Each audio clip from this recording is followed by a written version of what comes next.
Hey, what's up y'all? I'm Grumble Gaming, the home of the gaming, and if I'm being completely honest, story mode was probably the thing that surprised me the most out of all the new stuff that was added to Super Mario Maker 2. Not only was I not expecting anything resembling a story mode to show up in this game, but I also didn't think that the levels in this mode would be as well designed and creative as they ended up being. And to top it all off, I really didn't expect there to be anything truly difficult or frustrating in this mode. But man, was I wrong. Apparently, Nintendo decided that it was a good idea to throw in some gut-wrenchingly difficult levels into the story mode as well. Courses which are easily some of the most rage-inducing ones in any 2D Mario game. So, to show you guys just how cruel these levels can get, today I'll be ranking what I find to be the top 10 hardest levels in the story mode for Super Mario Maker 2. Mind you, just like all the other top 10s I do on my channel, this list is entirely based around my opinion of what makes levels difficult and what makes levels not difficult. So if you end up disagreeing with my list, just keep that in mind. Anyways, without any further ado, let's begin.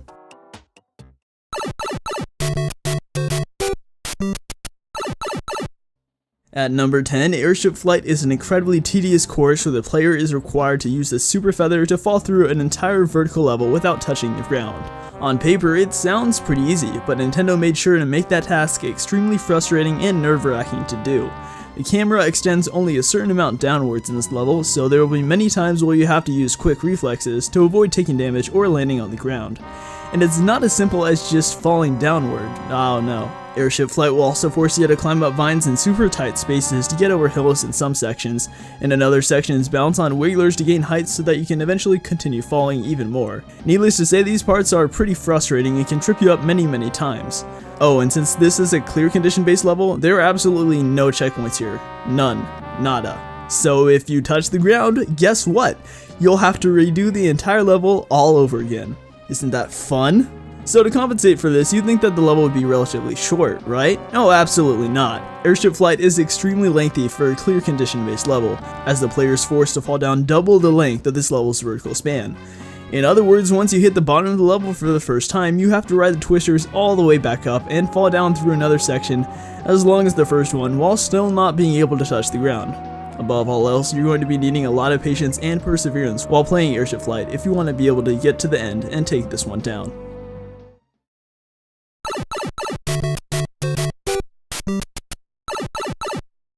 In addition to all the things that I didn't anticipate with this story mode, I also really did not expect Nintendo to put a speedrun level in it. Needless to say, they did it anyways, and gosh dang, it's pretty precise, especially by Nintendo standards. The platforming challenges in this 30-second speedrun can require a lot of precise jumps to overcome, especially during the latter half of this level where the jumps become more complicated and varied. With how this level is set up as a whole, it's guaranteed that you'll only be left with a few seconds remaining on the timer when you reach the goal, usually only 3 or less. Granted, that is a pretty generous timer when compared to most speedrun levels in Course World, so I can understand how Mario Maker veterans would find the story mode level as fairly easy. But the people who aren't as experienced with tight speedrun levels are definitely going to struggle with dash on, dash off a fair amount before they can finally beat the timer and finish the course. And that's the main reason why this course is relatively one of the hardest in this game's story mode.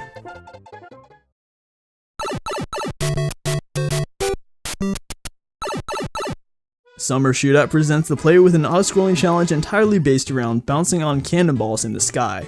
The twist is, however, you'll be jumping off these bullets for over half of the level, making for a considerably challenging level that requires some pretty fast reflexes and careful platforming. The patterns at which these bullets appear on screen will constantly change as the player progresses, with harder and harder patterns appearing as the level goes on. Luckily, you are given a Goomba shoe for this level, which does slightly increase your radius for jumping on the bullets. But if you happen to lose the shoe at any point, then you're going to be in a world of hurt, for these bullets are specifically laid out so that jumping off them as normal Mario is much more difficult to accomplish, especially if you aren't used to the gimmick yet. This course's challenges are so different and unique from all the other levels in this story mode, and that's partially what makes this course so challenging. While it may be relatively short, Summer Shootout's odd mechanic and annoying platforming definitely make it a very difficult level, one that'll probably take a lot of trial and error to complete.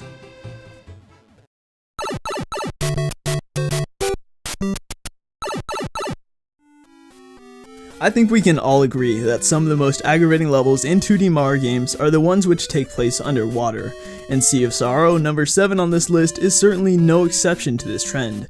In fact, it proves to be much harder than most underwater levels from the other games, as its gigantic structure and confusing puzzles make it quite the monster to beat. The timer is your biggest enemy here, as it'll take you a good couple of minutes to figure out what you're even supposed to do while playing this course. Additionally, Sea of Sorrow's flow of challenges and puzzles isn't consistent at all, which makes it all the more harder to understand and beat. The course starts by putting the player up against a room where they have to stomp on a circle of boos to obtain the key and proceed, which may lead the player to believe that the rest of this level is going to be based around that gimmick. But from there on out, you're required to swim through an extremely expansive and confusing maze, which continuously changes the puzzles so that you're never sure what to do next. This level isn't overly challenging per se, you probably won't be dying over and over to the enemies and obstacles here. However, the tediousness and confusing layout of the Sea of Sorrow are what truly make this level one of the hardest to get through. Trust me, when you play this course yourself, you'll be wishing that it was over when you're only halfway through.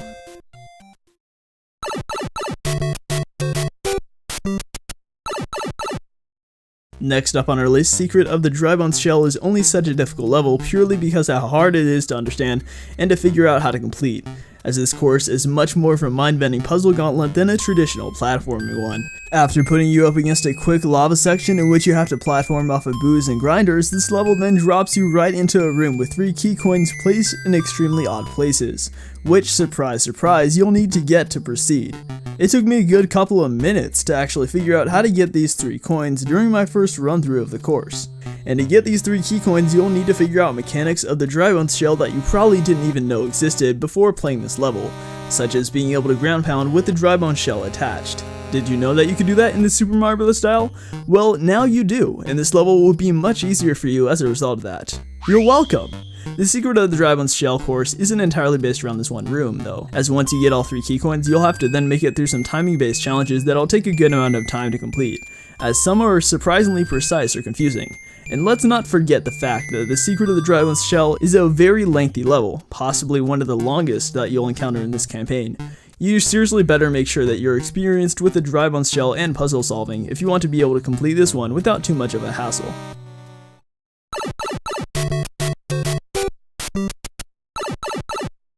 What's ironic about the March of the Rookie Toads is that the story mode lists this course as 2 stars out of 4 regarding difficulty, which is just complete blasphemy. This level is easily one of the stupidest, dumbest, and most frustrating level out of all the ones in the story mode, period. In this course, you have to escort all 10 of these freaking toads all the way to the end of the level to win. The problem is these toads will mimic Mario's exact movement, but each with a little delay, meaning if Mario has all 10 toads following him and he jumps, it'll take the last toad 3 full seconds to catch up to that spot and copy Mario's jumps. I cannot express how excruciatingly annoying this is, as if you just decide to jump over a Goomba instead of killing it, half of these dumb toads following you will end up dying to that same Goomba. And guess what happens when these toads die? They enclose themselves in their own personal bubble and float off to the left side of the screen, completely ignoring all collision with blocks. Then you'll need to go chase them down, usually all the way back to the start of the level, and grab them again so that you can actually finish the level again. Doesn't that just sound super fun? If you lose any of your toads at all during this level, it's a constant struggle to get them back, and it's very likely that you'll lose even more toads in the process of trying to rescue the ones in the bubbles. The worst part about this level is that on top of there being a good amount of enemies on the ground, there's a giant piranha plant riding a cloud on the top of the screen which you can't kill. Throughout this course, it'll constantly be shooting fireballs down at Mario, which can easily kill the few toads at the back of the toad line, forcing you to lose progress to go back and pop their stupid little bubbles. Or if you're unlucky like me, this piranha piece of crap will kill your last toad literally frames before you reach the flagpole, and everything will just go downhill from there. In conclusion, this level is just incredibly aggravating, dumb, and idiotic, and unless you're ridiculously careful while playing it, you're going to have a very hard time completing it.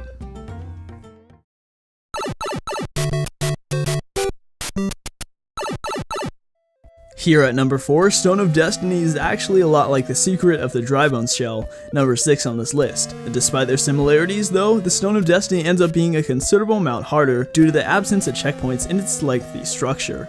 Plus, all the challenges here are entirely based around the stone. a clear condition item that heavily limits Mario's movement and jumping whenever he's carrying one. In the Stone of Destiny, the player is required to complete 4 one-screen challenges in a row to acquire 4 keys used to get to the finish. All of these challenges are very hard, especially since, like I said earlier, they're all based around the stone gimmick and won't be possible unless you have the stone with you. Every challenge is unique in its own way as well, as some are focused on platforming while others are more puzzle based. The one-screen challenge that takes the cake as the hardest is easily the 4th one though, as you're required to throw the stone block into the claw and quickly jump onto it to ride it across the pit of grinders to obtain the key. And it's a lot more difficult than it sounds, if the claw will just constantly sway from left to right while on the track, making for some jumps that are easily missable.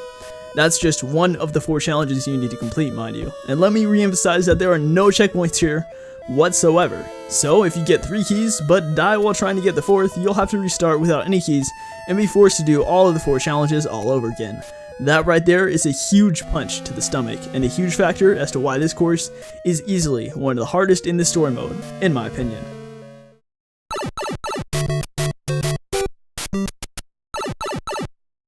Yep, that's right guys, since Nintendo realized that over half of Super Mario Maker 2's players were just gonna recreate the original Super Mario Bros. 1-1, they decided that they should make their own recreation in their story mode as well. You gotta get on that bandwagon while it's moving. But it wasn't enough for Nintendo to just recreate the whole level and call it good. Oh no, they had to go higher, they had to go further, they had to make it unique.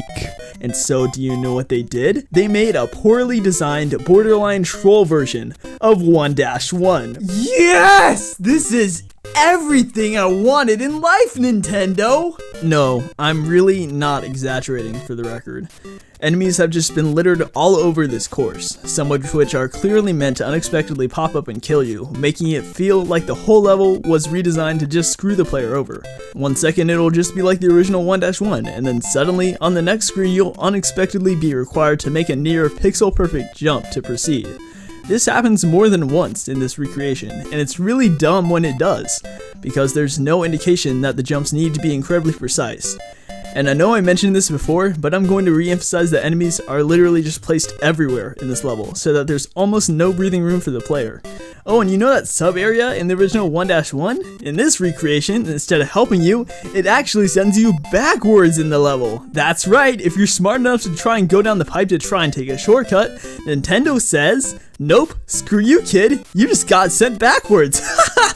And let's not forget to mention the surprise muncher in the exit pipe of the sub area that can easily kill you. Cool, right?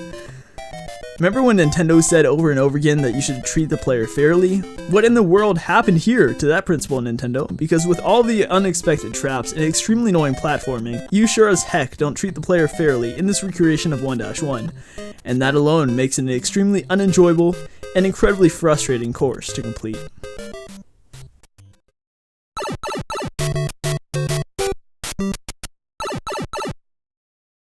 Ooh boy, I have a lot to say about this one too. Let's start off with this. You know what Mario is supposed to do above anything else? He's supposed to be able to jump. In fact, jumping is such a staple move for Mario that it feels so unnatural when he can't. I mean, his old name was Jumpman, for crying out loud. So of course Nintendo, with their big brains over at the Nintendo headquarters, were just like, you know it'd be funny if we made like a level in Mario Maker, but like Mario can't jump, and we make it really long and have no checkpoints. Yeah bro, we should totally do that. And so that's what they did. They decided that it was a fantastic idea to make a whole level in Super Mario Maker 2 story mode where you can't jump at all, not even once. Oh wait, I'm sorry, did I say that you can't jump in this level? Let me rephrase that, you can't even leave the ground whatsoever, meaning if you simply fall in the air for the shortest distance, it'll count as failing the clear condition and you'll be required to restart the level from the beginning. And with that in mind, Sail the Skies is designed so that falling very short distances is ridiculously easy and mindless to do. I mean, do you realize how hard that makes this level?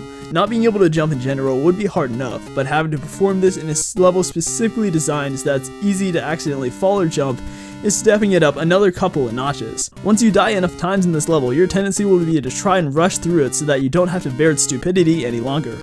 but trying to rush through this level only increases the chances of failure. So when you restart for the 12th time, you'll be forced to slowly wait on these blue platforms, and slowly wait on these moving platforms, then carefully and slowly tread on these seesaws. In case it isn't obvious, I despise this level. It's like playing a modern Sonic game without being able to boost or homing attack. And on top of being tedious and unenjoyable, it is extremely hard to complete, especially for more casual players, due to its length, its design of its challenges, and its unforgiving nature. Don't play this level unless you enjoy these types of sadistic challenges.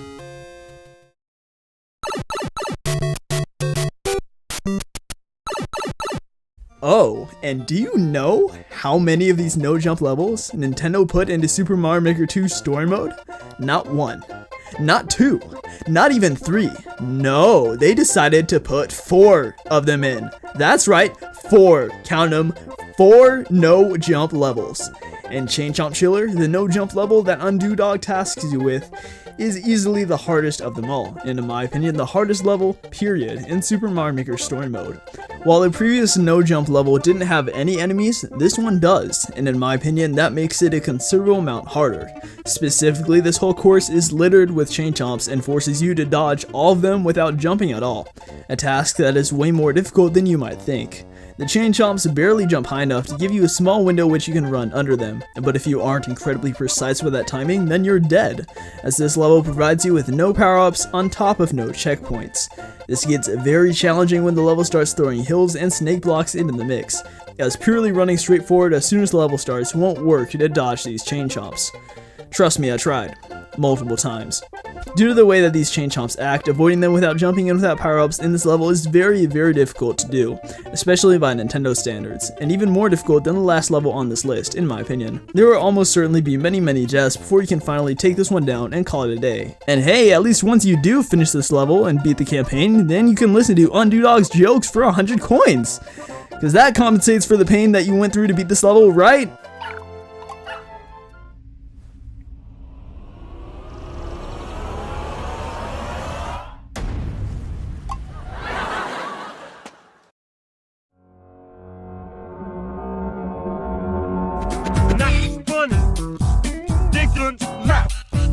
Well guys, there you go. Those were what I thought were the 10 hardest levels in Super Mario Maker Story Mode. This video took a lot of time to make, so I hope it was worth the wait. If you enjoyed it, then please consider showing your support by leaving a like and subscribing to this channel. And hey, while you're here, why not poke around and check out some other videos on my channel? Or if you wanted to, you could watch the ones linked on screen right now. Anyways, with all that said, Bramble Gaming, over and out.